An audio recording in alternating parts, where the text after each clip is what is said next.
I transmigrated into a big heroine story as the wealthy, arrogant young master of a powerful family. Here, aside from the utterly shameless simp types, any male character is pretty much a villain. A father who only knows how to sire children but doesn't take care of them. A brother who's the typical spoiled rich kid. And the only people who help each other are the women. In short, if you don't follow the heroine's wishes, you're instantly branded as evil. I raised my arms high and shouted. After being poor for 22 years, I'm suddenly rich. Tonight, I'm getting a custom-made gold bracelet. With an excited heart and trembling hands, I checked my phone's remaining balance, just $20 left. And then, the automatic membership renewal took away 19 of those. That's when it hit me, the story had already concluded. And me. Because I was in love with the heroine but couldn't have her, I kept secretly sabotaging the male lead. Now, my family had been crushed and bankrupted by the male and female leads. While other second-generation rich kids enjoyed their wealth, I had no share of it. Now, with bankruptcy, I lost my money, but I was here, under the scorching sun, feeling dizzy from the heat. I angrily tossed aside the half-eaten lymph meat bun. Without hesitation, I threw myself in front of the male and female lead's car. The screech of the brakes echoed. As the car came to a halt, I crawled out from the bushes with a face twisted in anger. I said, "Nice driving skills. You managed to knock me 20 meters away with one hit." Chapter 1. The door of the Rolls-Royce opened, and the male and female leads, both decked out in high-end brands, appeared in front of me, graceful and elegant, a stark contrast to my disheveled appearance. The male lead, Makoto, wore a worried expression and pretended to show concern. "Mr. Wang, what happened to you? Why are you dressed like this?" Then, taking a step forward, he seemed ready to walk into the greenery to inspect my sorry state. I screamed, "Don't come closer. This is a crime scene. Don't mess with it. You'll affect the follow-up compensation process." Makoto's hand trembled. He hesitated but then retracted it, looking at me with an apologetic expression. "I know Mr. Wang holds a grudge against me, still thinking about Willow, but we truly love each other, and we're together now." Willow's disgust was barely contained as she rolled her eyes. "George, I guess even going bankrupt didn't teach you a lesson. What other dirty tricks are you planning to use on Makoto?" I had never tried to hurt a gentle and caring guy like him. It was just that after he found out about my engagement to Willow, he still ran over 50 kilometers every day to bring her breakfast from her favorite place. I had to punch him out. When I brought Willow back home, he casually sat in the back seat with her and jokingly asked me to drive. I opened the car door and dragged him out. When the two accidentally ended up on the same bed, he told me that if there was an issue, he would take it, and that he was serious about Willow. As the heroine's fiancé, I was simply doing what was right, pressuring Makoto. This wasn't being malicious. It was a righteous act, punishing evil in the name of justice. In this big heroine story, aside from the shameless simp types, every male character is a villain, with irresponsible fathers, spoiled younger brothers, and only the women helping each other. To put it simply, anyone who doesn't follow the heroine's wishes is branded as evil. Willow couldn't even be bothered to glance at me, clearly thinking my act of blocking their car was just the result of my unrequited love for her. She pulled Makoto and turned away. The Rolls-Royce faded into the distance, becoming a mere illusion. I then leisurely took out my phone and dialed 3 numbers. "Hello, I'm reporting an incident. Someone knocked me over, then got out and yelled at me before speeding off." Chapter 2. At the police station, Willow had returned again, her face full of indignation as she sat off to the side. A young officer couldn't help but scold her. "How old are you already? How could you hit someone and still try to flee? You've got money for a luxury car but not enough to compensate the victim. Do you even know that fleeing the scene is enough to get you detained or even jailed?" I took the chance to hold my forehead and said, my head spinning, "I feel like throwing up." The look on the female lead's face had gone beyond unpleasant. She glared at me with fury and after a long pause, forced out through clenched teeth, "George, do you think this will make me look at you even once?" The young officer had had enough. He said, "Hey, turn your head this way. You don't need to look at him. Look at this statement of forgiveness in my hand. If Mr. Wang doesn't sign it, you're going to jail." Willow froze slightly. Clearly, she hadn't realized how serious hit and run was. She tried to defend herself. "He did it on purpose." He jumped in front of the car. The officer asked, "Is there surveillance in that alley?" She answered, "No." He asked again, "Dashcam footage?"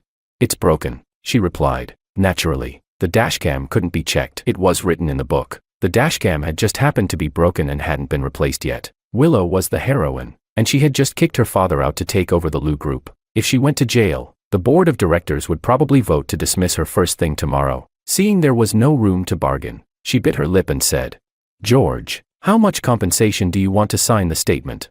Rubbing my head, I said, My head really hurts, she said. 50,000, I said. Feels like a comminuted fracture in my skull, she said. 500,000, I replied. Maybe I should just stay in the hospital for 3 to 5 years, Willow finally said. 5 million, okay.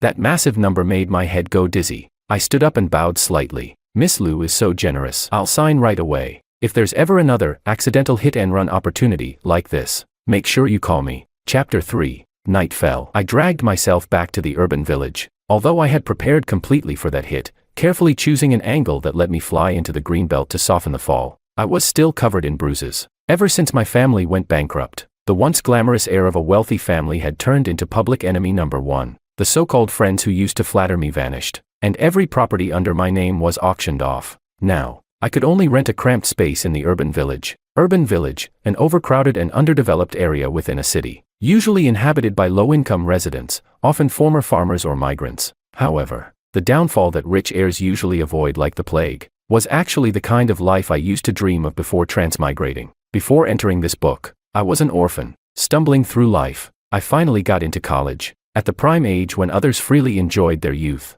I was the only one dragging a woven sack, picking through every garbage bin on campus, scraping together money for next month's living expenses, until I died in a car accident and arrived in this world, carrying a bag of recyclables. I slowly climbed the stairs. After being poor for so many years, wherever I went, I'd pick up some cardboard and plastic bottles along the way. Once I had enough, I'd sell them. Life wasn't easy, every bit of extra income helped. But this open-for-all survival race had fierce competition. I didn't have much to show for today's haul. At the dim end of the stairwell, a woman with a cold and distant air stood outside my door. Upon seeing me, she spoke coldly. George, not even bankruptcy taught you a lesson. You still haunt Willow like a ghost. And now Makoto's on the verge of depression because of you. Go apologize to them in person. Otherwise, I'll never speak to you again. I looked at my phone, face scrunched in confusion, digging deep into my dusty memory. Finally matching her face to a name. She was the girl I grew up with, my childhood sweetheart. Also the story's lovelorn second female lead, Maria. Before the male lead showed up, Maria and I were as close as siblings. And I was famously in love with Willow. But once the love-struck male lead Makoto appeared, my spot in the trio was taken over by him. I was the only one left, clinging stubbornly to memories of the past. Lazily, I lifted my eyelids and glanced at her, pausing at her chest. I was speechless. I felt ashamed. George, you're starving. You've reached the point where you instinctively check out someone's chest first. Seeing I didn't respond, Maria raised her voice. George, are you even listening to me? I cut her off. Give me that. She froze. Give you what? Without hesitation, I snatched the bottle from her hand. I poured the unfinished water into a flower pot, then skillfully crushed the bottle, and tossed it into the woven sack behind me. Only after wiping the sweat off my brow did I ask, what were you saying just now? Maria had a hard time dragging her eyes away from me. Then she flared up again. Makoto found birth control pills in Willow's purse. He felt completely betrayed. He nearly lost it. How can you be so despicable, always getting between them, making everyone sick to their stomach? Chapter 4. Maria might have forgotten something. I was actually Willow's true fiancé. Willow and I had been engaged since we were teenagers. Because of the marriage contract, when the Liu family's financial chain broke, the Wang family helped raise a huge sum to help them through the crisis. But then the male lead appeared, and everything turned upside down. He stood in front of me, heartbroken and stubborn, and questioned me. Mr. Wang, if you really love Willow, you wouldn't use money to break up me and Willow. Love is letting go. It's about supporting her. But what you're doing is objectifying women and showing no respect. His words immediately won over Willow's wavering heart. She glared at me with hatred and said, Makoto may be a bit poor, but in every other way, he's better than you. The Wang family's bankruptcy came swiftly. My parents couldn't handle the blow and both passed away. So, the package of birth control pills was intentionally left by me when I left the police station. It was to cause a quarrel between the male and female leads. Without these two, I would have been the heir to the Wang family. Just a little more, and I would have been living the life I dreamed of before, wealthy and loved, with both parents around. To take away my wealth was like digging up my ancestors' graves. The money that belongs to me, I will make sure to reclaim it, with interest. I stared at Maria's dissatisfied eyes and asked, how did you know Makoto almost couldn't take it anymore? She bit her lip and said, Makoto and Willow had an argument, and he ran off to a bar, drinking all night. He drunkenly called me, crying. Do you know? He was so drunk he couldn't say a single coherent sentence. He kept saying this must be a misunderstanding and told me not to come after you. I smiled. She told me not to come. But didn't she still come? She really was Willow's best friend, always acting like the best of friends with Willow. And yet, when the couple fought, she rushed to comfort the male lead, even saying I was the one standing in between them. Disgusting and shameless. She made it sound like she genuinely wished for Makoto and Willow to have a happy marriage, pretending to be so understanding. But really, isn't this just the classic green tea, pretentious coquette move? The book mentioned that Maria was Makoto's eternal regret, the one he couldn't have after choosing the female lead. I didn't get it. If she's such a regret, then why not let the male lead take Maria as one of his concubines? Arrange dates for her. Make sure to show her affection. That should settle all of Makoto's regrets, right? Maria stepped forward and grabbed my sleeve, saying, "George, you must go apologize to Makoto today." She was acting insane. Like a toxic mushroom had snuck into some cheap food in City A. I calmly peeled her hand off, tucked my woven bag away, and pointed at the shabby building behind me, asking, "Do you know where this is?" Maria snorted and said, "This is just the urban village. You're no longer the lofty Wang young master. Living here is the price you pay for bullying Makoto all these years." I nodded calmly. When dealing with someone, the first step is to bring them down to your level, then use your life experience to beat them. For instance, when it comes to ordering food, Maria's discount coupons will never be as inflated as mine. In the dark hallway, I lowered my brows and prepared myself. I kicked out at Maria, who was caught completely off guard. She screamed as she tumbled down the stairs, her left leg hitting the hard concrete, causing her to scream in pain. Tears flowing, the motion-sensitive lights flickered on, illuminating my haughty gaze. With a voice as calm as could be, I said to her, "Maria, you need to understand. In the urban village, the security cameras are all broken." Chapter 5. The wailing ambulance whisked Maria away. Just before she was lifted into the vehicle, I heard the second female lead scream hysterically, "George, you just wait."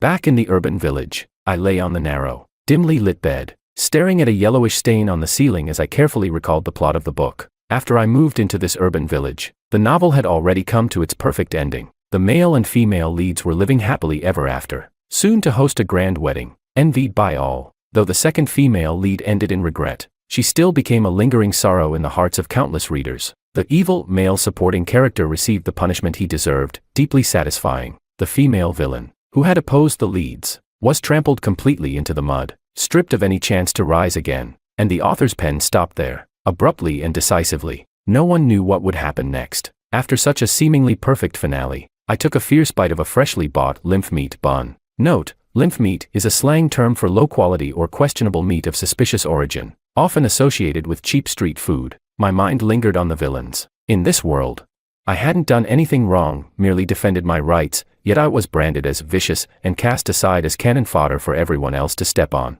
The female villain, too, just because she called out Willow's behavior in a business rivalry as cheating.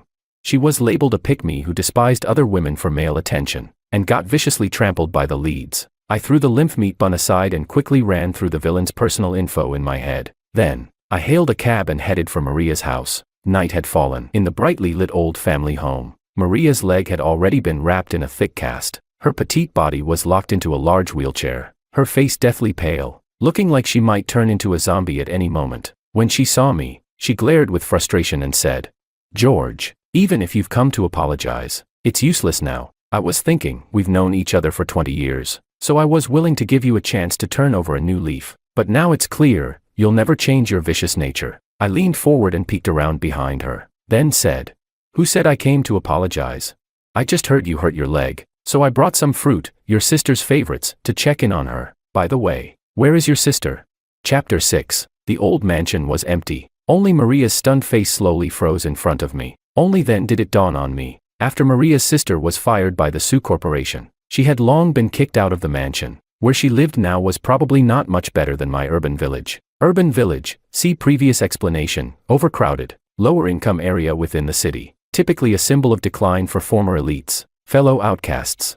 Whether cannon fodder or villains, are destined to fall hard. I picked up the fruit and turned to leave. Behind me, Maria was shouting something from her wheelchair, but I didn't catch it. Relying on faint memory, I found my way to a basement in an old residential complex in the capital. I knocked on the rotting door in front of me. The heavy curtains were drawn, and the room was shrouded in dim light. Empty bottles littered the floor, alongside an unfinished packet of pills. She wore a loose shirt, damp hair clinging to her cheeks, downing mouthfuls of hard liquor. There was nothing left of her former elegance or pride. Only disheveled misery and bitter resentment. Her story had ended too.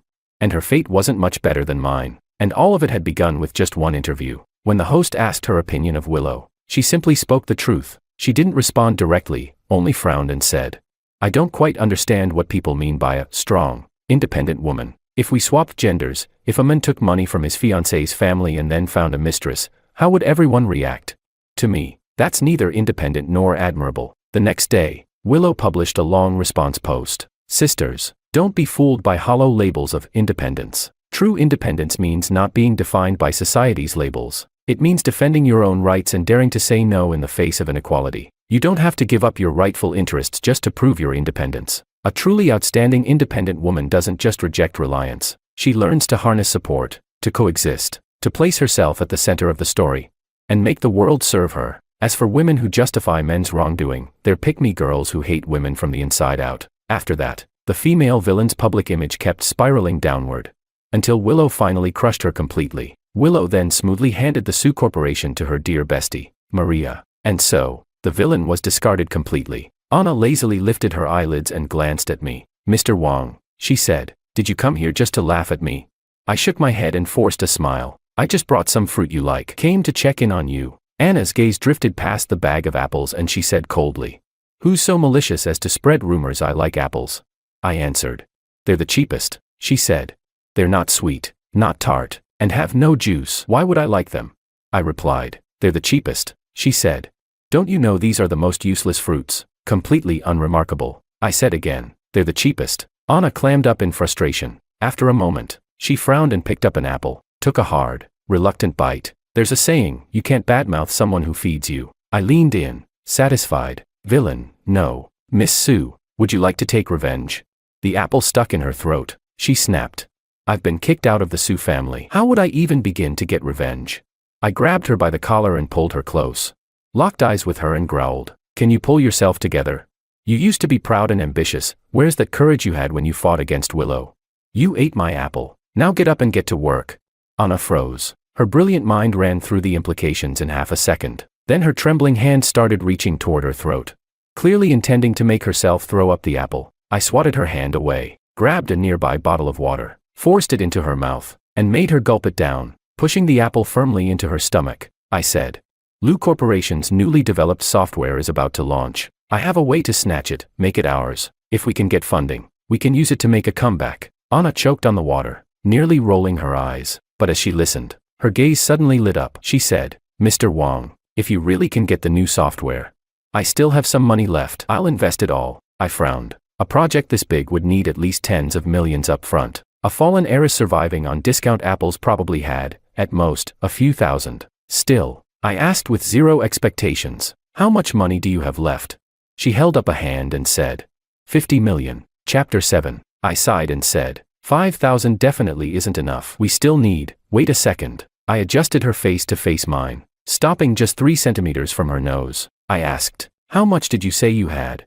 She answered seriously, 50 million. When Willow started targeting me, I already had a feeling I'd be kicked out of the Sioux family, so I quietly transferred some funds out of the company early on. Only then did I truly reevaluate this so-called villainess before me. She was the only one in the entire novel capable of contending with the female lead. If not for the plot armor shielding the protagonist, how could the villain possibly have lost?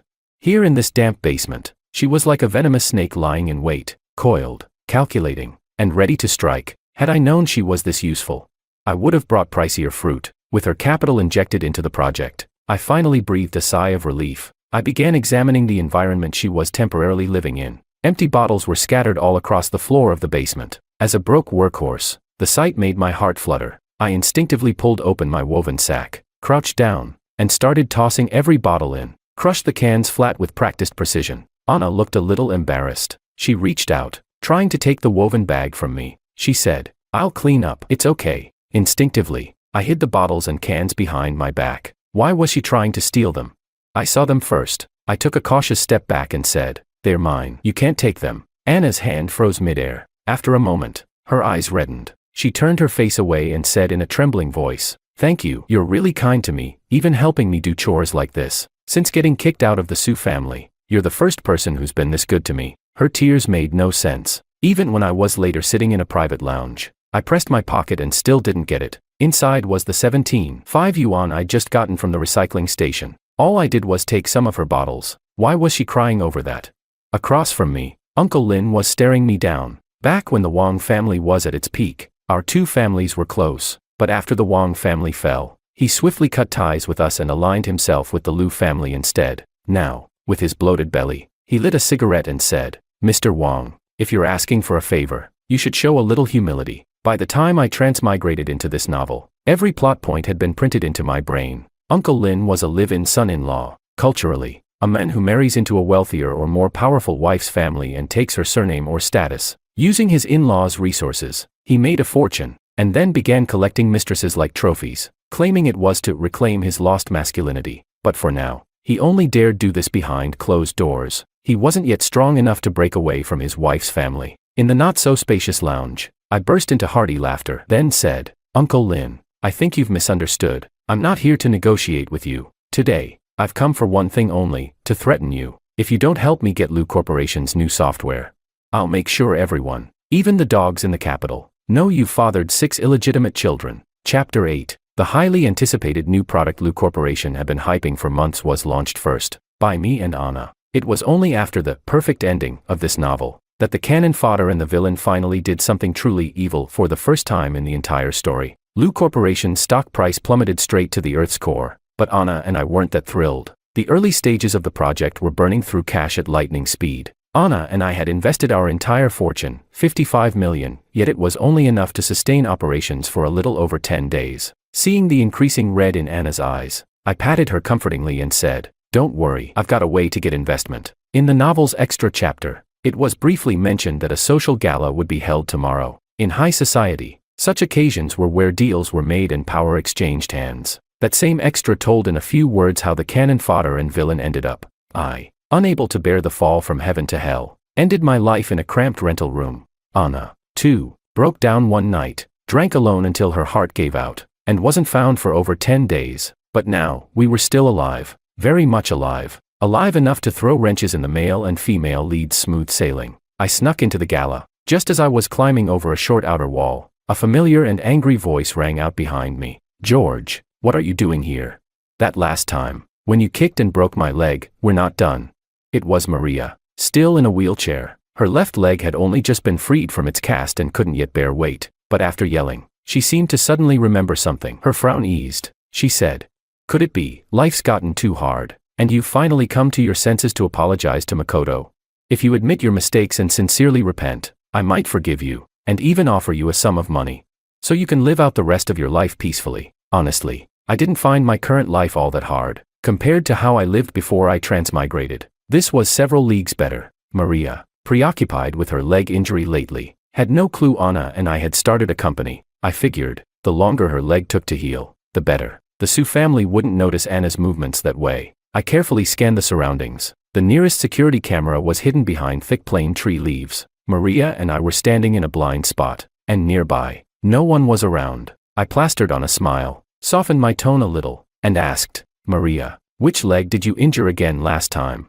Maria relaxed visibly. She pouted and said, "How can you be so forgetful? It was my left leg, remember?" "Whatever, as long as you're here to apologize. I'll reluctantly forgive everything you've done." The next second, I raised my leg, and viciously kicked her perfectly fine right leg. Maria screamed from the pain. She tumbled out of her wheelchair and the heavy chair came crashing down on top of her. All she could do was groan. My mood soared. Finally, sweet vengeance for the villain. The Su family should have belonged to Anna in the first place. Ever since her mother passed away and Maria's mother, the mistress, took her place in the family, Anna's shares were gradually transferred to her half-sister. Thus, a villain with a tragic childhood was born. I patted off the dirt from my clothes, then landed a precise follow-up kick to Maria's right leg, shoving her groans right back down her throat. Then I headed straight for the third floor of the gala. The male lead was currently in a private lounge upstairs. In this big heroine story, the love-struck, loyal puppy male lead always put the female lead first, no matter the occasion. Makoto maintained his image as the perfect husband-to-be. When he saw me, he was visibly startled, then sneered, "George, I know you're still bitter, but what's bitterness going to change? It won't be long now. Willow and I are getting married." Chapter 9. He thought I had come to beg Willow to take me back. After all, in everyone's eyes, I was madly in love with her. But now, the only thing on my mind was making money. Specifically, making money off the male and female leads. There was a glimmer of cunning in Makoto's eyes. He had once used the excuse that I was bullying him, to take full advantage of me, and now, he was playing the same trick again, trying to completely win over Willow's heart, though the male and female leads were already together. The first challenge they faced was the inevitable clash of class. As time went on, the cracks between them began to show. And their relationship was far from what it once was. Makoto had proposed 3 times, and each time, Willow brushed it off with vague responses. In every version of the story, the ending always stopped at the moment right before the leads got married. As for whether they lived happily ever after, the author never wrote a word more. Standing by the low balcony of the 3rd-floor private lounge, Makoto grabbed my arm, eyes gleaming with anticipation. I knew this look all too well. He had framed me countless times in the past. He'd time everything perfectly, waiting until Willow arrived to tearfully beg me to let him go, even going so far as to punch himself a few times. Then pretend to be strong and say to the female lead, "It's okay, Willow. If hitting me a few times can help Mr. Wong feel better, then I deserve it." Pathetic. That little trick. I'd seen it 1,000 times. I didn't know how to invest. I didn't know business. The only thing I did know was how to drag someone down to my level, then use my rich life experience to crush them. The balcony was on the 3rd floor. When I looked down, I realized it was quite high, even higher than the 5th floor of a typical building. Not far away, I saw Willow walking this way. I lowered my voice, curved my lips into a sinister smile, and asked, "Guess what'll happen if I fall from here?" Makoto's expression instantly changed, and in the next second, under his shocked and terrified gaze, I violently shook off his grip, and hurled myself backward, in a way that looked exactly like he had pushed me, falling from the 3rd floor at full speed. Screams erupted below. In that fleeting descent, I even heard someone yell, "Makoto just killed someone." I saw it with my own eyes. He pushed Mr. Wong off the balcony. "Call the police."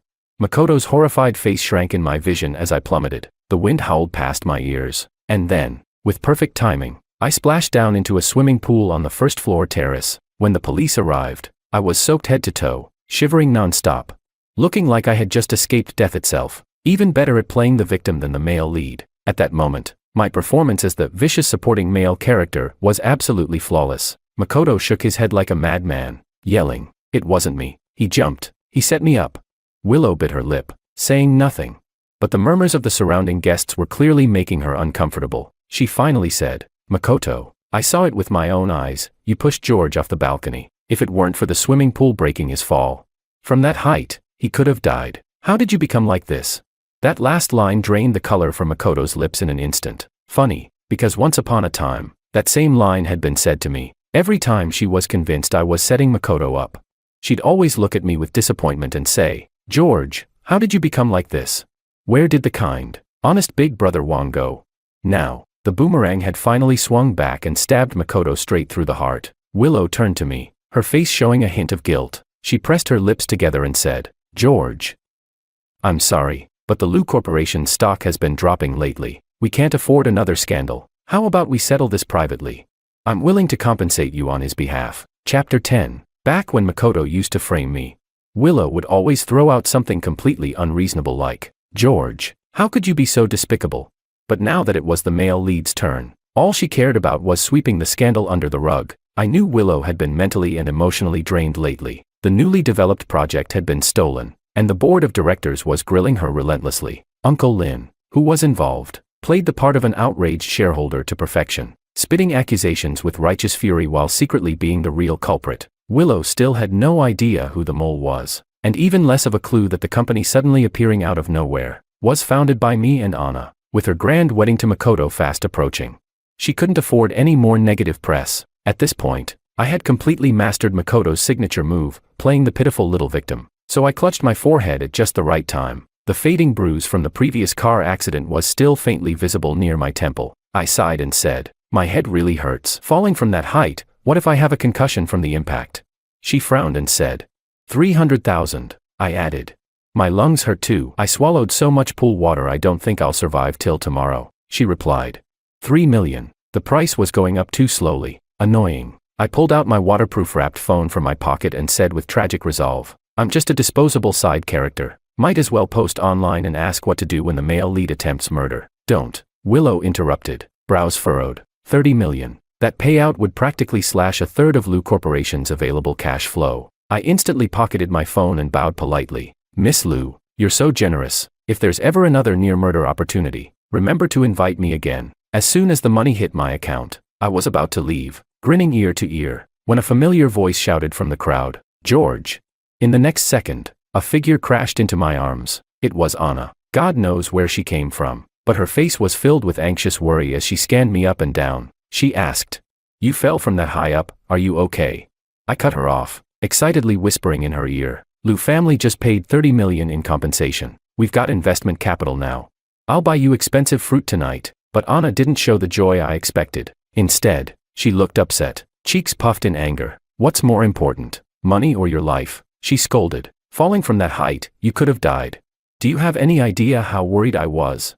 I don't want expensive fruit. There's only one kind I love in this world, and it's apples." She leaned against me, hugging me tightly. My entire body went stiff like a statue. No one had ever said anything like that to me before. In my 20 years of trudging through life, it had been nothing but barren loneliness. The only things etched into my bones were hunger and poverty. The one fruit I'd eaten the most in my short past life was apples, cheap and filling. Sometimes, if I was lucky, I'd find a whole apple while digging through cardboard boxes. But now, for the first time, something warm shone into the darkness of my life. It stung, just a little. Even with Anna holding me so tightly, I didn't know where to put my stiff hands. I didn't know whether to push her away, or hug her back just as tightly. Then I heard the faintest whisper in my ear, "George, you're all I have left in this world. Promise me, stay with me, okay?" Pressed so closely together, I could feel Anna trembling, and honestly, in this unfamiliar world, she was all I had too. Chapter 11. A sharp female voice suddenly cut through the moment. "George, what's your relationship with her?" Willow's face flushed deep red. That look, any outsider would have thought her husband had brought a mistress to humiliate her. I frowned. She was no longer my fiancée. I was busy chasing my second chance at life. Who I hugged was none of her business. Before I could answer, Anna leaned over and pitifully asked, "George, can I put an extra bed in your room?" To save money, Anna had already moved into my rented apartment. I slept in the bedroom. She took the couch. It really wasn't ideal, thinking of the 30 million that just hit my account. I patted Anna's back grandly and said, "Sure, tonight we're buying a big, solid bed, the kind that won't collapse, no matter how much we bounce on it." The people nearby let out teasing whistles. The way they looked at us was less than innocent. I took Anna's hand and led her away, completely missing how Willow's expression was turning darker and darker. Outside the hotel, an ambulance arrived with sirens blaring. Anna saw it and immediately shoved me toward it, saying, "Go to the hospital, get checked out. What if you've got some hidden injury?" As the ambulance pulled away, lights flashing, a calm young nurse casually pulled out a form and said, "You're the one who called about a broken leg, right? Make sure you get an X-ray once we get to the hospital." I was speechless. So, the ambulance wasn't even meant for me. Then, who the hell was it here for? Chapter 12. With the 30 million injection into the company, our project finally lasted long enough to turn a profit. Anna truly lived up to being the female lead's greatest rival in the entire book. In just 1 month, she managed to snatch several orders away from Willow, standing toe-to-toe with her in the business world. But I couldn't shake a lingering unease. Every time I went out, I felt like a pair of eyes were watching me from the shadows. This strange feeling lasted for nearly half a month. One night, while I was coming home late and passing through a secluded alley, a pair of strong arms suddenly dragged me into the darkness. A towel pressed over my mouth. Within seconds, I lost consciousness. When I woke up again, I was lying on a rocky shoreline full of jagged stones. The salty stench of the sea filled my nostrils. Not far off, waves were crashing wildly against the cliffs below. Beside me was the male lead, Makoto. He had also been brought here. His face was practically glowing with excitement. He said, "George, today I'll show you, only I deserve Willow. She'll always choose me." There was a manic glint in his voice, like someone who had taken way too many poisonous mushrooms. I looked at him with disdain. "Seriously, bro? Have you been reading too many big heroine stories and fried your CPU?" Makoto didn't hear me. He was still deep in his own madness. 6 months ago, he pulled the same stunt, staged his own kidnapping, vanished from the world, and everyone thought I was the one behind it. Willow went berserk, screaming at me, "George, why are you so vile? Why do you always go after the person I love?" Everyone believed I was acting out of jealous hatred, that I'd orchestrated the whole thing. After that kidnapping, Willow looked at me with nothing but resentment, and when Makoto was rescued, they held each other like long-lost treasure. But now, The script had gone off track, according to the novel's extra. The wedding was supposed to happen just 1 week after the gala, a perfect fairy tale ending, but it had been a month. And the wedding had been postponed multiple times. Clearly, things weren't so smooth anymore. It was the middle of the night. Stars were scattered across the sky. Waves kept pounding the cliffside tirelessly. A car screeched to a stop nearby.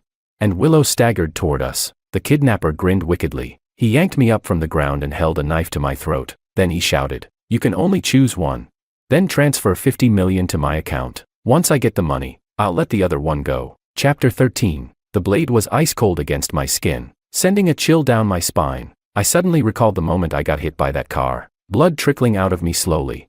Body warmth draining as I lay there on the cold, unforgiving road. Willow stood nearby, looking annoyed. She said, "George, do you think staging another kidnapping will get my attention?"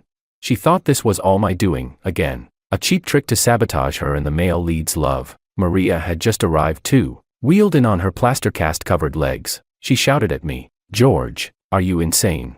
It's the middle of the night, are you really making us watch another one of your performances?" She could barely walk, yet still dragged herself out here. Willow's eyes rested briefly on me.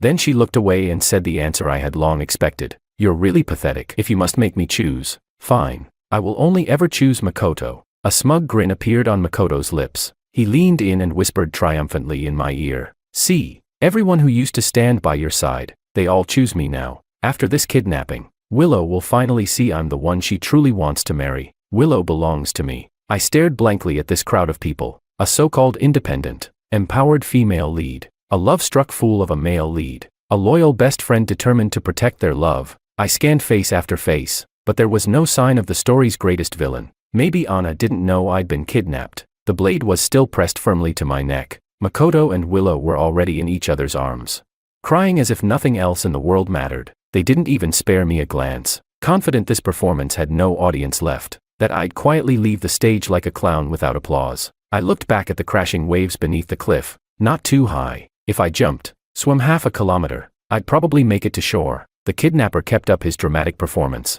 "Hurry up and get me the 50 million, or I'll, AARGH.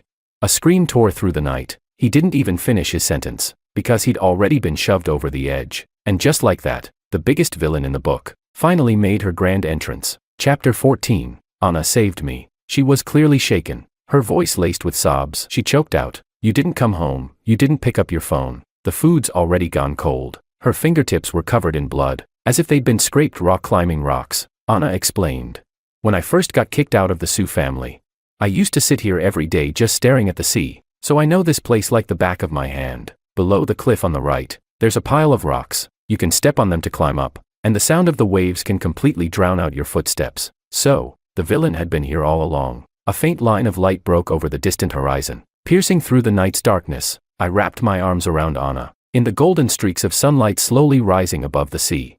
We held each other tightly. Police sirens drew nearer, and the kidnapper's face morphed through an entire slideshow of emotions, from confusion to shock, from shock to fear, then finally to utter panic. He screamed, "Mr. Ito, you said it was just for show, why the hell did you call the cops?" Shaking, the kidnapper pulled out his phone and tried to explain to everyone. "It was Mr. Ito who told me to put on a scene. He paid me 200,000 up front, said I'd get another 300,000 once it was done.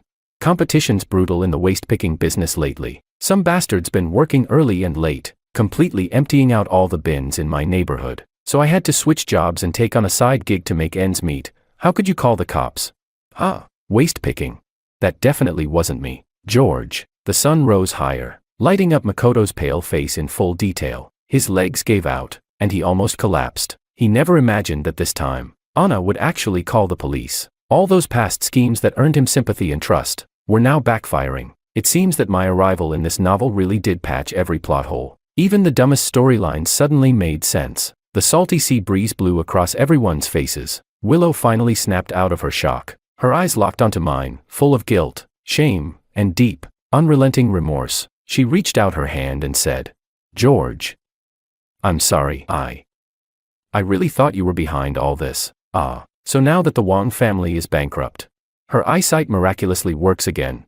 The child dies, and suddenly she remembers to show up and cry." Maria, still in her wheelchair, had also been crushed by reality. She couldn't believe the men she'd liked all along Was this shameless? The police were ready to take the suspect in for questioning. The kidnapper was screaming about his innocence, and in his panic, he actually picked up the knife from the ground and charged straight at Makoto. He roared, "You really thought you could screw me over and let me rot in jail? I'm gonna kill you."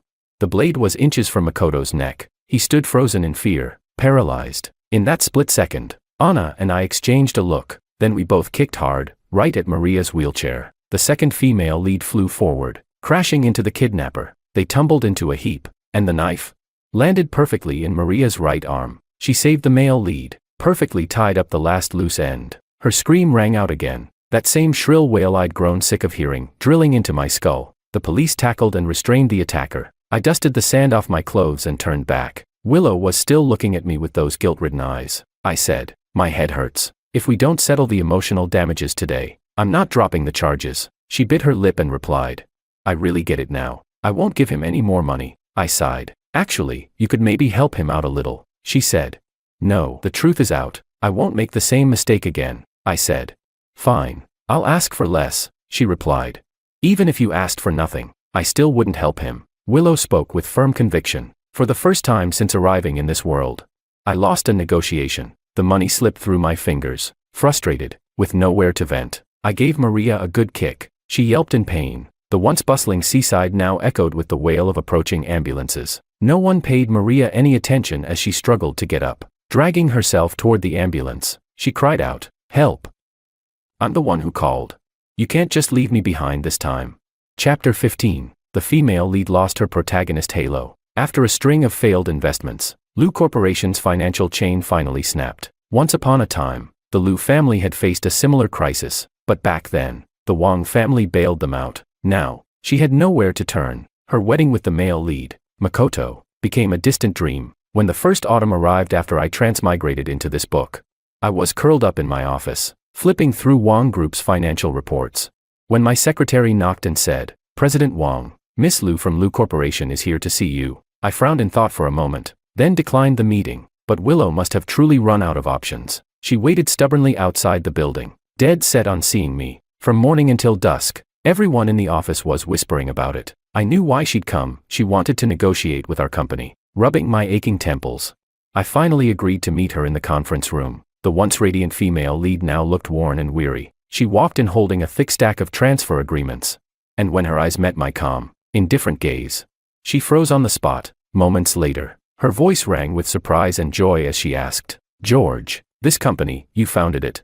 That's wonderful. If you're willing to hand over control of the finances, then I'll marry you." Her shamelessness honestly impressed me, I had to admit. She really had mastered that whole mantra of everything can be used for my benefit. Reliance doesn't mean lack of independence. I lazily lifted my eyelids and replied, "Hand over control of the finances to you. What? So it's easier for you to run off with the money?" An awkward look spread across Willow's face. She lowered her head and mumbled, "George, everything before was just a misunderstanding. Makoto tricked me. Can we start over?" I frowned. Start over? So my parents' deaths, can we redo those too?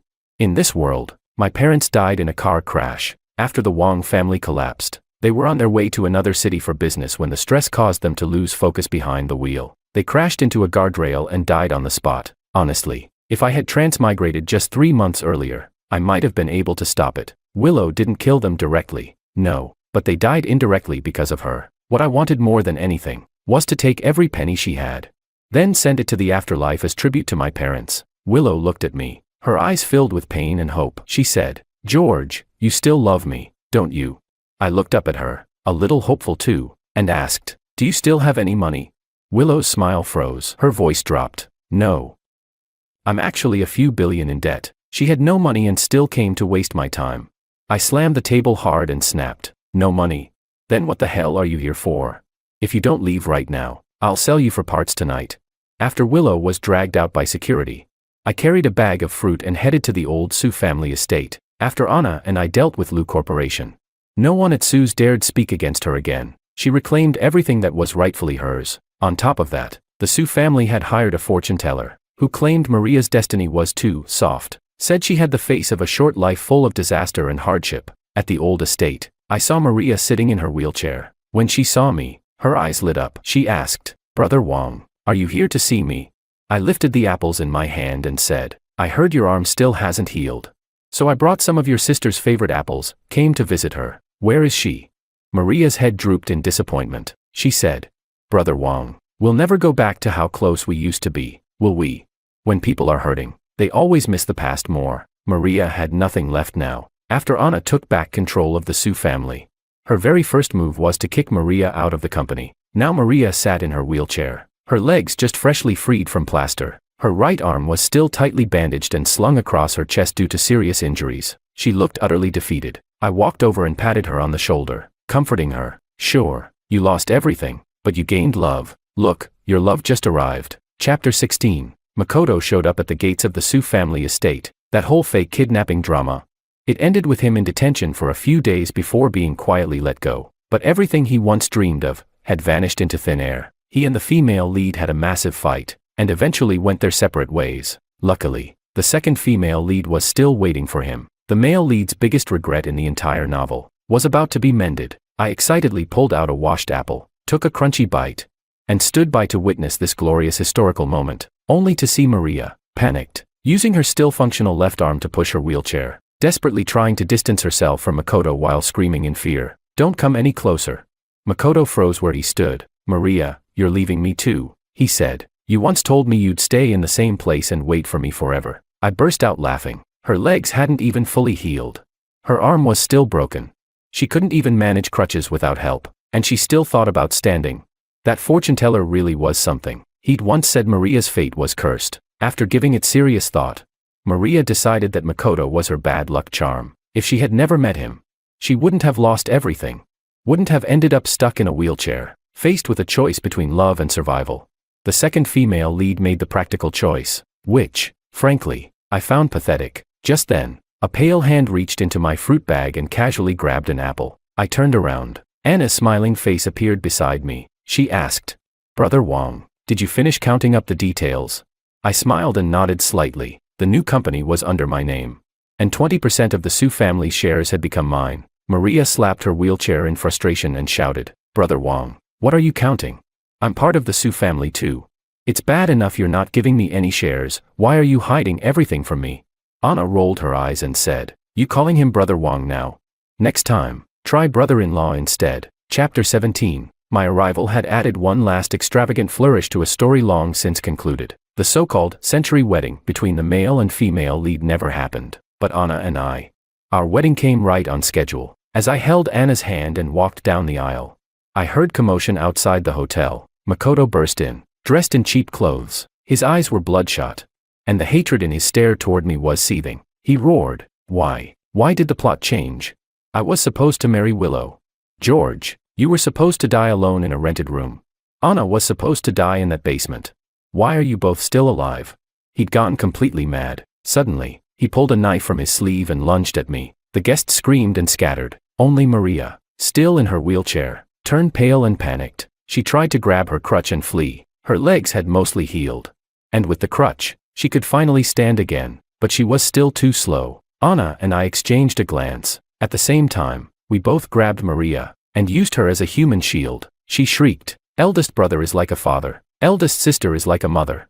Didn't you two learn any of that? Let me go, you scumbags." The blade plunged into Maria's good arm, her left one. Makoto was dragged off by security. Maria collapsed to the floor, convulsing and sobbing pitifully. "I don't want love anymore. I really don't. Can someone kind please call me an ambulance?" I looked toward the now distant Makoto. In my mind, the pages of the book flipped rapidly to the very last extras, but now, those pages were different. In the revised ending, Willow spent her days sobbing in a basement. One night, drunk out of her mind, she collapsed, clutching her chest, and never got up again. As for Makoto, he was imprisoned for assault. Years later, he got out and rented a moldy attic in an urban village. Eventually, he jumped to his death. My thoughts wandered. Anna tugged at my sleeve, leaned in, and asked, "George, what are you thinking about?" I turned to her. In her eyes, there was life, real, vibrant life. All traces of the past weariness were gone. I kissed her on the forehead. "I was just wondering," I said. "Why do you like apples so much?" She smiled. "Because apples are really tasty. My wife couldn't get pregnant no matter how hard we tried. So, we decided to do IVF. What surprised me was that, before the embryo was formed, I caught my wife swapping my sperm with that of her first love, later, just as she thought she was carrying a child that was the flesh and blood of her and her first love. When the child grew up and it was time for him to recognize his roots, I laughed, because I had already swapped my sperm back, and I had conveniently replaced my wife's egg with that of my ex-girlfriend's. Chapter 1. I returned home with my son, David, after a medical cooperation project abroad, and was stunned. A whole crowd of people, relatives I rarely saw, were all gathered. If you didn't know better, you'd think we were having a family reunion. The most eye-catching was Makoto, sitting in the middle of the sofa, with red-rimmed eyes. Willow, my wife who loves to party and hit the clubs, was sitting beside him, cuddling him with a sympathetic expression, comforting him in a gentle voice. I raised an eyebrow, placed my suitcase aside, and asked Willow, "What's the occasion today? Why all the commotion?"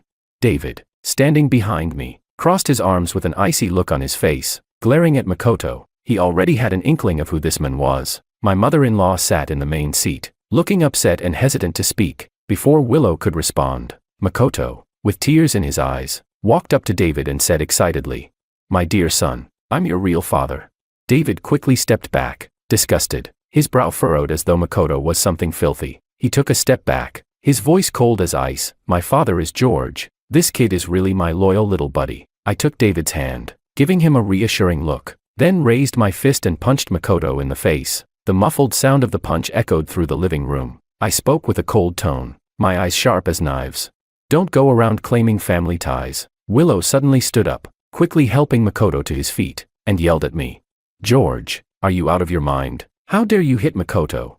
She raised her hand to strike me. David, quick as a flash, stepped forward and slapped Willow. He gritted his teeth and said, "You dare hit my dad?" David's voice wasn't loud, but carried an undeniable authority. Willow froze, furious and enraged, and raised her hand again to hit David, but Makoto grabbed her, pretending to advise her. "Willow, don't hit him, that's our son." His paternal act made me want to vomit. Willow lowered her hand, glaring at David with hatred, and said, "If it weren't for the fact that you're your real father's son, I'd teach you a lesson today." David sneered, "Heh, I'd like to see what you can do to teach me." His sharp gaze resembled my younger self. I felt a sense of pride in my heart. Truly, he is my well-raised son. Chapter 2. An elder cleared his throat, attempting to suppress the chaotic scene. "Quiet down." His deep voice carried an undeniable authority. Everyone gradually quieted, their eyes all focused on the elder. He turned to Willow and asked, "Willow, you called everyone here. What is this about?" Willow took a deep breath. As if gathering courage, she reached out and linked her arm with Makoto's. Looking deeply affectionate, she said, "Actually, today, I have an important announcement." She paused, her gaze sweeping across the room, finally resting on me and David. I quietly watched her, waiting to see what trick she would pull. She said, "David is not George's biological son." Willow's voice was not loud, but it was like a bomb going off in the living room. David quickly turned to look at me, shock in his eyes. I gestured for him to stay calm. The relatives around us began whispering, like a pack of sharks that had smelled blood, excitedly stirring. She continued, "When we did IVF back then," Willow hesitated, as if it were hard to say, "the doctor said George's sperm quality wasn't good." To spare his feelings as a would-be father, I used Makoto's sperm instead. This idiot, sneaking around, and now trying to turn the tables and put the blame on me. Willow's malicious gaze turned to me, as if waiting for me to fly into a rage, but I remained calm and composed, so she had no choice but to continue her performance. She said, "Today, I called everyone here because I want everyone to witness." She looked deeply at Makoto and continued, David recognizing his real father. The relatives immediately erupted in discussion. One of them said, "Since David isn't George's son, he has to recognize his biological father." Exactly. After occupying the position of Liu family's son-in-law all these years, it's time for him to step down. George has been controlling Liu family's business all these years, and now that the truth is out, it's time for him to step down from Liu Group. Hearing this, I couldn't help but smirk. These scheming relatives, who had been suppressed and ousted from the company's management by me in recent years, could only profit from the year-end dividends. They had grievances against me. Now they were relishing the drama, hoping to see Willow and me fall apart, so they could return to share the company's profits. David looked at the greedy relatives around us, his grip on my hand tightening. I spoke up. "David will always be my child." My voice was not loud, but it was firm and resolute. Makoto, looking helpless, sighed. "George, how long are you going to deceive yourself?" Chapter 3. I wasn't deceiving myself. David is indeed my son. Did Willow and Makoto really think they could fool me? Back then, when Willow couldn't get pregnant, we decided to do IVF. Before the embryos were formed, I accidentally caught Willow and a nurse secretly tampering with my sperm storage, and I overheard her joyfully calling Makoto, saying she had swapped my sperm with his. At that time, I didn't make a sound. I silently turned around and gave the doctor 1 million to use the extra sperm I had stored earlier to swap it back. I even kindly asked the doctor to replace Willow's egg with my ex-girlfriend's. On the day of embryo formation, I witnessed the miracle with Willow. She was excessively happy, probably thinking the child was hers and Makoto's. I looked at her silly face and nearly burst out laughing. All these years, I've watched her behave like a clown, pretending to be kind to David. I couldn't have been happier. She thought she could trap me, but she didn't realize that she'd been playing the role of a mother for over 20 years. Willow interrupted my thoughts, mocking me, stubborn as a dead duck. Although David has been with you all these years, his sperm isn't yours. His real father is Makoto. I spoke calmly, but with a hint of provocation. Are you dreaming in broad daylight? Willow snorted and said, if you don't believe me, let's do a paternity test. I'm also divorcing you. You treat me like a simp, forcing me into marriage. I've been with you for 25 years. I've been more than patient with you. When she suggested divorce, a smile of joy appeared on her face. Seems like she's been thinking about this for a long time, and she dares to say she's been patient with me.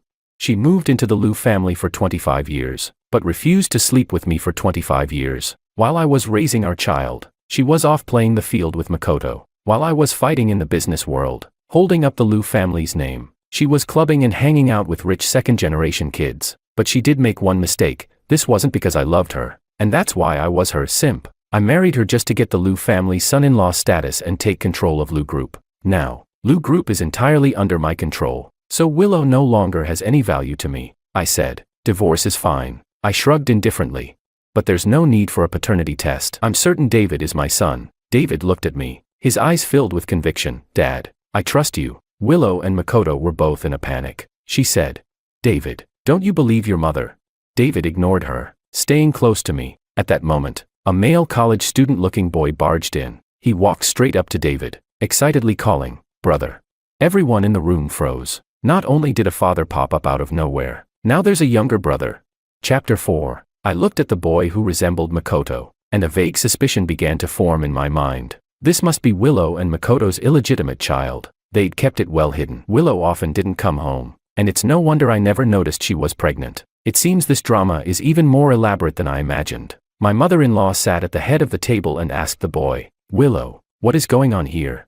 The atmosphere in the living room froze once again. The boy looked like he was on the verge of tears. His eyes red. He said, brother, my name is Diego. I've always known about you. His voice was a bit shaky and soft. With a slight tremor, he sneaked a glance at me and quickly lowered his head, as if afraid I might scold him. He continued, my dad often talks about you. He says you're very outstanding, very handsome. Makoto, seizing the moment, put on an expression of deep sorrow. He said, David, my dear son, I've missed you so much over the years. He raised his head, his face full of age and hardship, as though he had suffered a great injustice. He added, Diego has missed you too. We often secretly came to see you. Diego quickly nodded, eagerly adding, really, brother, I go to your school, just so I could be closer to you. He pulled a stack of photos from his pocket and carefully handed them to David. He said, these are pictures of you. I secretly took them. David took the stack of photos and flipped through them. There were photos of him in his graduation gown, smiling brightly, photos of him looking tired after basketball practice, and photos of him debating with classmates, his eyes sparkling. David felt a chill run down his spine. All these years, there had been a creepy man lurking around, stalking him, taking photos of him. Willow wasn't idle either. She walked up to my mother-in-law and, pointing at Diego, said in a heavy tone, Mom, this is your grandson. Today, everyone is here to witness it, so accept him. Willow was no fool. She knew that after my father-in-law passed away, my mother-in-law was the one who had the most say in the Liu family. She invited all the relatives here, but her real purpose was to pressure my mother-in-law into acknowledging this child. She was confident that if my mother-in-law agreed to let Diego recognize his ancestry, I would have no objections. After all, over the past 25 years, she had witnessed my obedience and filial respect toward my mother-in-law. Diego, being quick-witted, immediately turned to my mother-in-law, respectfully calling, Grandmother. My mother-in-law looked at Diego, then glanced at me, her gaze complex. She didn't immediately respond to Diego's greeting. I knew she felt sorry for me, not wanting to put my mother-in-law in a difficult position. I spoke up to break the silence. Willow, making this illegitimate child claim his Lu family heritage and inherit the family fortune is your real goal, isn't it? Why drag David into it?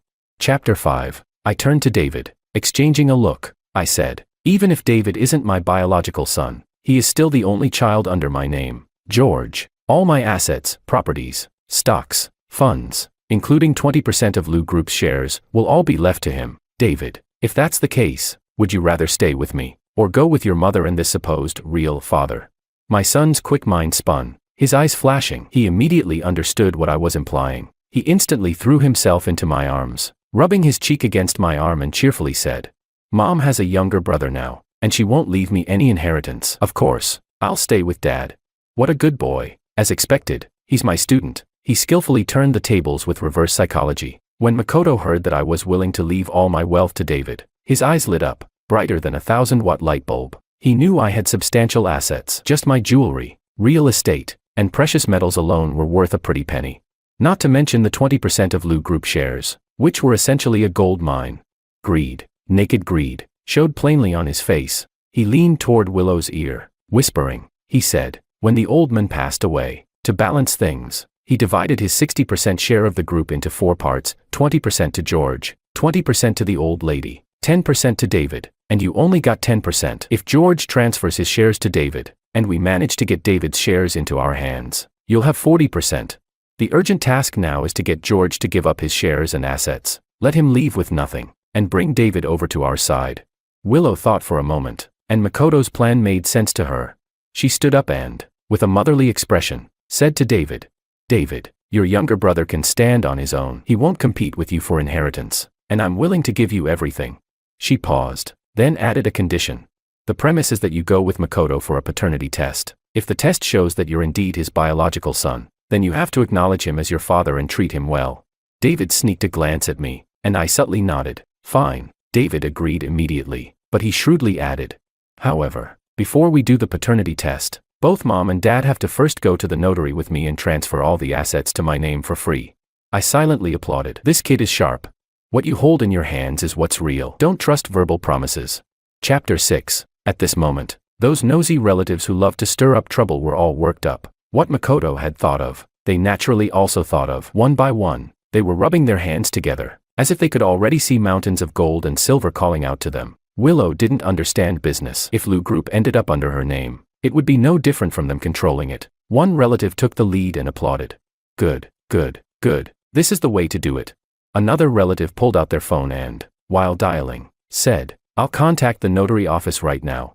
A crowd of them was buzzing around, as if they were preparing for some grand celebration. My mother-in-law, watching their busy activities, was worried and tried to stop me. Good child, maybe you should reconsider the transfer of assets. I smiled and shook my head, reassuring her.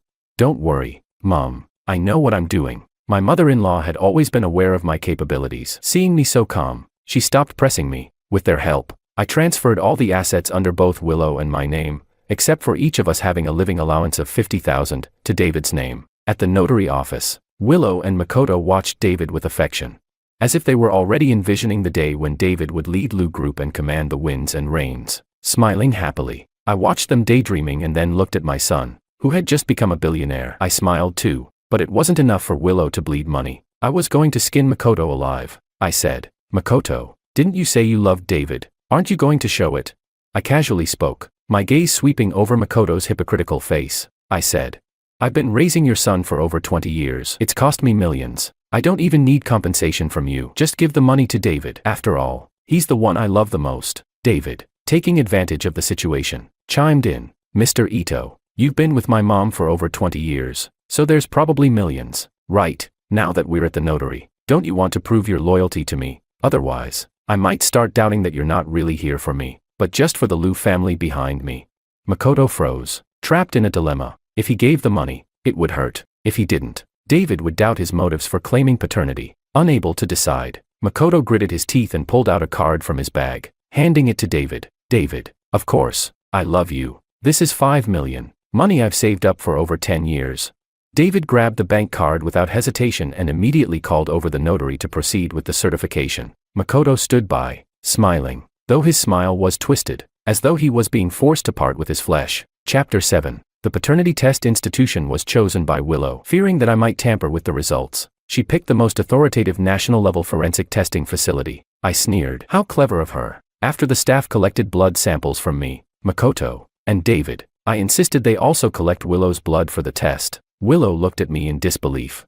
George, are you crazy? David is undoubtedly my child. I grinned maliciously. Since we're here, we might as well do it all at once.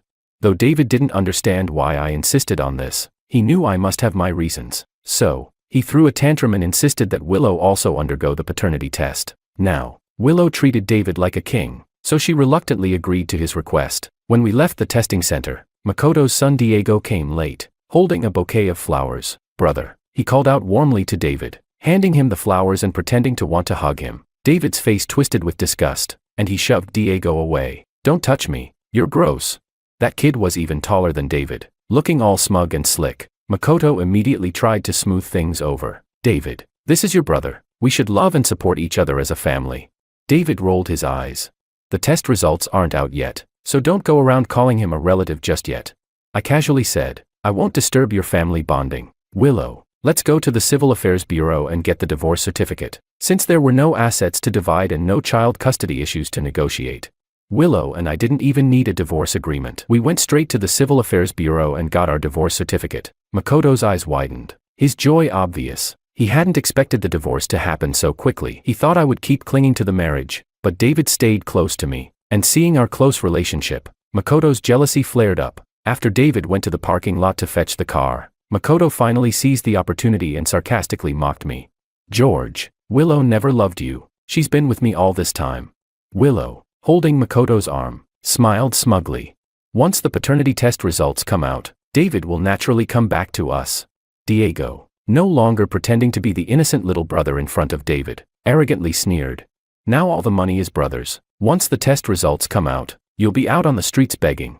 I couldn't be bothered to respond to their stupid provocations. Seeing that I didn't react, Willow, thinking victory was within her grasp, revealed her true intentions. You've controlled Lu Group for so many years. Now it's time for me and Makoto to take charge. I sneered. So, you've been using David to take over Lu Group all along. Willow snorted coldly. So what? Now that all the assets have been transferred to David, once the paternity test is done, I will be the real owner of Lu Group. I looked at her coldly. I'll be waiting to see if you're truly lucky enough to take control of Lu Group. Chapter 8. They thought their little schemes were bound to succeed, as if they already had victory in hand. But what they didn't know was that from the very beginning, they had no chance of winning. When I was handing over work at the company, Diego appeared and kicked the general manager out. Swaggering over to sit in the leather chair, crossing his legs, and claiming that his brother, the chairman, had made him the general manager. The crowd didn't dare stop him, but I was more than willing to teach him a lesson. I said, throw him out. Several security guards immediately moved in to escort Diego out. He jumped up, pointing at them and shouting, "Dare to touch me." Diego stood up suddenly, pointing at the security guards' noses and yelling, "My brother is the chairman. I'm his real brother. You little dogs, dare to lay a hand on me." He cursed at me as well. "You bastard, you've already been kicked out of the Lu family. You have no right to command the employees of Lu Group." He was yelling and pushing the security guards, trying to come at me. Unbelievable. Just as I was about to teach him a lesson, David arrived. He asked coldly, "What's going on here?" Diego immediately switched to a pitiful expression and said, "Brother, you came just in time. This bastard wants to have the security throw me out." David looked at him coldly and said, "This is a company. It's not your place to cause a scene. And I'm not your brother." Just then, a voice came from behind. "David, how can you speak to your brother like that?" It was Makoto, who had also arrived. He added, "You two are brothers. In the future, your brother will help you with the company's affairs. Otherwise, without family support, you'll be bullied." David sneered. "Throw both of them out." Makoto, realizing being soft wouldn't work, switched to a more forceful tone. "I'm the husband of Willow, the heir of Lu Group, and David's real father. This group is mine too." I smirked. "Throw them out. Don't let them dirty the company." The security guards, now fully aware of who controlled the company, dragged the two of them out. Makoto was still yelling, "George, you wait. Tomorrow when the results come out, I'll make you kneel and beg me for a meal." I looked at his miserable state and said, "Don't worry, I've been waiting for the results." Chapter 9. Finally, the day Makoto had been eagerly awaiting arrived. I purposely woke up early and wore a full set of formal attire. After all, I was going to enjoy seeing Makoto get slapped in the face. Apart from my mother-in-law, Willow had invited the relatives to the forensic office to witness the process, probably hoping to get more people to laugh at me. How naive. She wanted everyone to laugh at me, but in the end, she was the one who would be laughed at. Before the results were announced, I asked Willow with a smirk. You chose this forensic office yourself. You won't have any objections to the results, will you? Willow proudly held her head high and swore. Of course not. I never go back on my word. I almost laughed out loud. It seemed she wouldn't cry until she saw the coffin. Before the results arrived, Makoto began his performance. He casually draped his arm around Willow's shoulder and seriously said, "Willow, once the results come out, we'll be a family again." As he said this, he shot a provocative look at me. I ignored him and turned to David. Sure enough, David looked just as indifferent, paying no attention to Makoto's performance. Makoto had hit a soft spot and became slightly awkward, but he quickly adjusted his expression and turned to David. "From now on, I'll be your father. If there's anything you want, feel free to tell me." With that, he pulled out a delicate little box and handed it to David. "This is a watch I bought for you, as a token of our reunion. Do you like it?" David didn't even look at it and coldly replied, "I don't need it." Makoto's smile froze. Willow hurried to smooth things over. "David, your dad means well." David cut her off. "I don't need his goodwill. I only have one father, and that's George." A warm feeling surged in my chest. My son would always be on my side. Just then, the forensic staff returned with 3 copies of the test results. Makoto, Willow, and Diego instantly perked up, their eyes fixed on the documents in the staff members' hands. Their eyes were like starving wolves eyeing their prey. They looked at me with smug expressions, as if they expected me to be completely humiliated and for them to enjoy wealth and glory. I could hardly suppress my laughter. The forensic staff opened the envelope, and Makoto's breathing quickened. Willow was so excited her hands were trembling. Her face flushed as she muttered, "David, we can finally be a legitimate family." I noticed that she looked at me as if I was a defeated, drowning dog. Makoto was even more dramatic, his body trembling slightly. He said, "David, Dad has finally proven himself." Diego, the idiot, couldn't wait to run to David and said, "Brother, when we get back to Lu Group, you have to make me the general manager. I'm your real brother. Only I will truly help you." He said this with such an air of entitlement, as if being the general manager was already a done deal. I looked at their ridiculous antics and sneered inwardly. They had no idea who the real fool was. Until the final moment, they would never know who the true winner was. Chapter 10. The forensic staff cleared his throat and began reading the results. He said, "According to the DNA comparison results, Mr. Makoto and Mr. David." He deliberately paused, and Makoto and Willow leaned in, straining their necks as if they wanted to press their ears to the examiner's mouth. The surrounding relatives held their breath, their expressions varying, all waiting to watch me make a fool of myself. The forensic staff continued, "There is no biological relationship between them." The air seemed to freeze. Willow's eyes widened, and she screamed hysterically, "Impossible. It must be a mistake." Makoto also roared, "How could this happen? How could there be no biological relationship?" His face turned pale, and the fear on his face was impossible to hide. Diego grabbed the report, and upon seeing the results, he slumped in the chair, muttering to himself, "Are you sure you didn't misread this? Let me see. How could this happen?" I asked the examiner to read my and David's DNA test results. He read aloud. "According to the DNA comparison results, George and David are biological father and son." A stunned murmur rippled through the crowd. Willow seemed struck by lightning. She muttered in disbelief, "Impossible." I looked at David, my mother-in-law, and the others, all looking confused, and I kindly explained, "I saw when you tampered with things back then, so I switched my sperm back." As I watched her face grow increasingly ugly, I continued, "Oh, and by the way, I also switched your eggs with those of my ex-girlfriend." The entire room fell silent in shock. My mother-in-law suddenly raised her head, her murky eyes filled with astonishment. I looked at Willow, speaking slowly. "David is not your child. Congratulations. You've been playing the role of my son's mother for more than 20 years. Willow, upon hearing this, snatched the DNA report between her and David from the examiner's hands. After reading the results, her eyes immediately turned bloodshot, and she rushed toward me, aiming to slap me. She screamed, "Scum!" However, I blocked her, pushing her forcefully to the ground. I looked down at her coldly. Makoto, hearing the news, clung to Willow like a drowning man grabbing at a life raft, whispering hoarsely, "Willow, if David isn't yours, then he's not part of the Lu family. The heir must be Diego." Makoto's face was full of joy as he tightly grasped Willow's wrist. Willow suddenly understood, and a trace of malice flashed in her eyes. She staggered to her feet and walked toward my mother-in-law, who was still in shock, and said, "Mom, everyone, you've seen and heard it. David is not my child." She pointed at me, spitting and shouting hoarsely. "He's George's and his ex-girlfriend's bastard child. We can't let the Liu family's fortune fall into the hands of outsiders." Makoto and Diego immediately joined in, shouting, "Right, throw that bastard David out. The only heir to the Liu family is me, Diego." Chapter 11. My usually composed mother-in-law had finally snapped out of her shock. She completely ignored Willow, her expression complex and unreadable to others, her rare loss of composure, her voice trembling as she asked me, "George, is it true?"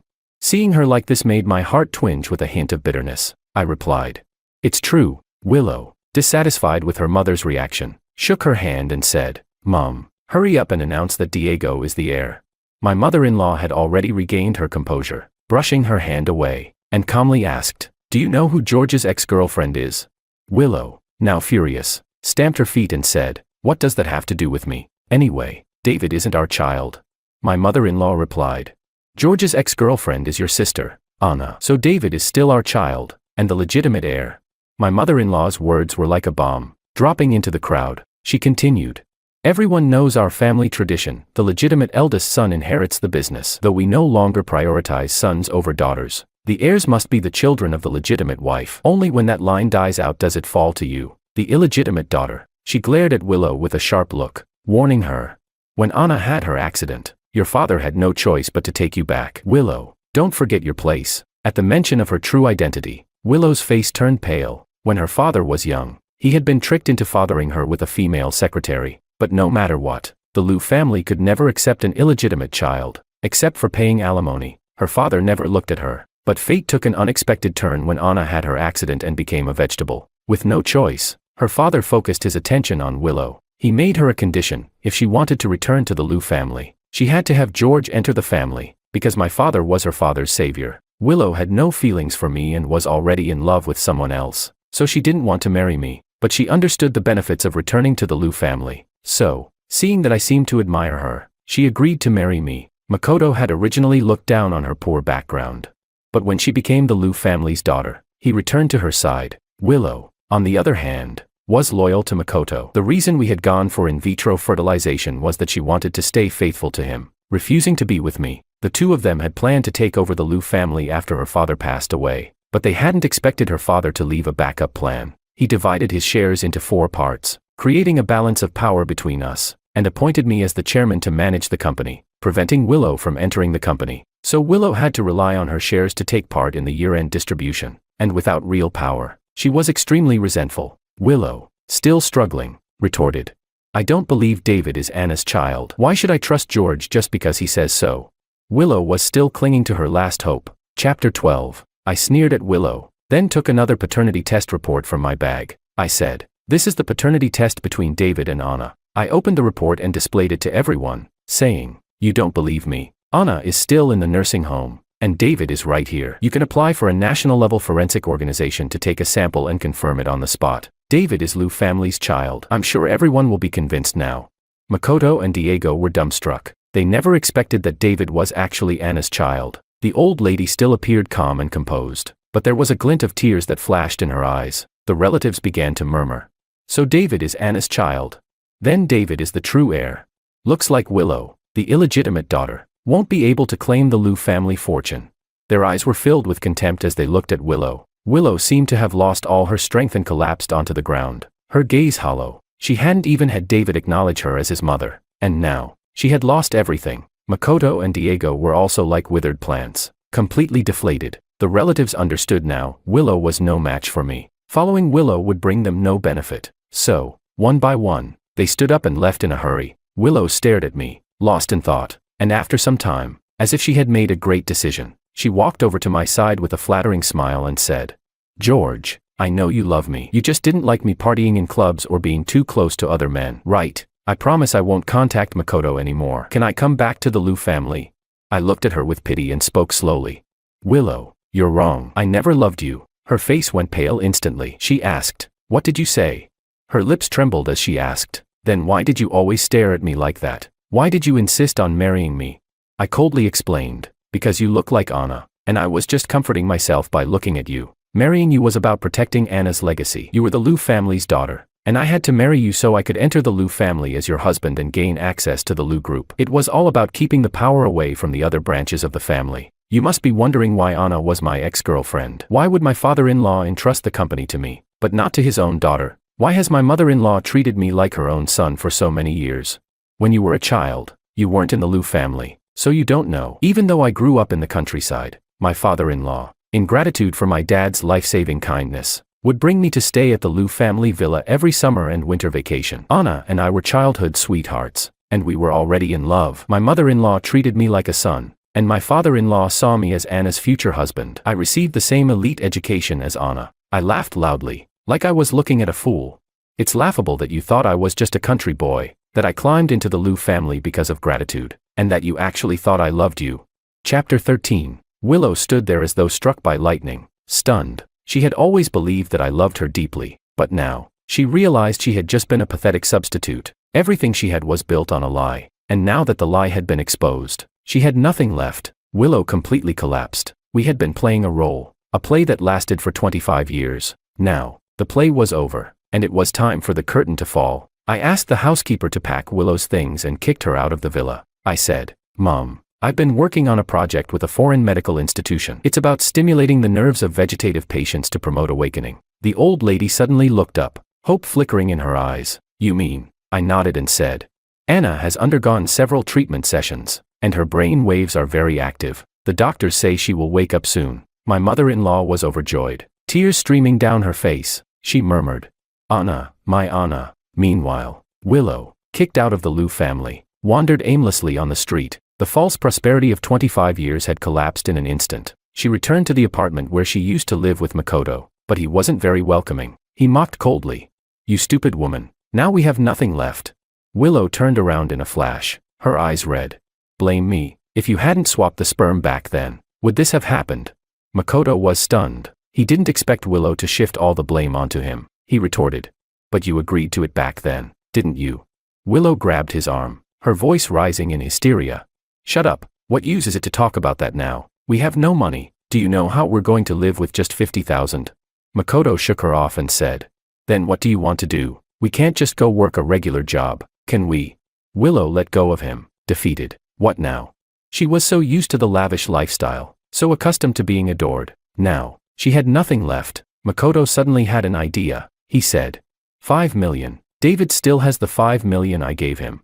Willow's eyes lit up. She said, "Right, let's go find David."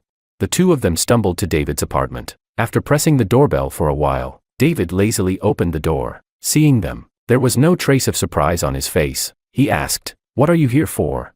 Makoto pushed David aside and stormed into the room, shouting, "Give me back the money." David sneered and replied, "Why should I?"